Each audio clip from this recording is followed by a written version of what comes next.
France Info, 7h, 10h. Céline Aslo.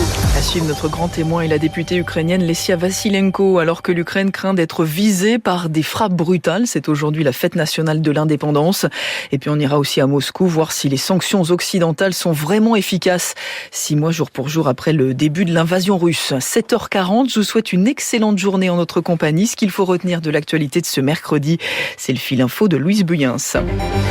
Avant la reprise des débats parlementaires en octobre, le gouvernement fait sa rentrée. Le premier conseil des ministres a lieu ce matin avec des dossiers épineux sur la table comme le projet de loi sur l'écologie, la réforme de l'assurance chômage ou le budget 2023.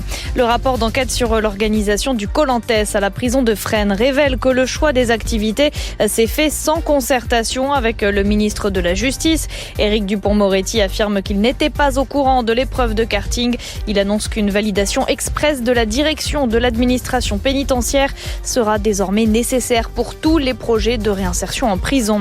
28 infractions routières ont déjà été commises par le conducteur de l'ambulance qui a renversé et tué 2 adolescents à trottinette à Lyon lundi soir. Il a été placé en garde à vue hier soir. Une enquête pour homicide involontaire a été ouverte. Pour marquer les 6 mois de guerre en Ukraine, le Conseil de sécurité de l'ONU se réunit ce matin. Hier soir, ils se sont retrouvés à la demande de la Russie pour parler de la centrale nucléaire de Zaporijia. Les Nations Unies appellent toujours à l'arrêt des bombardements autour du site.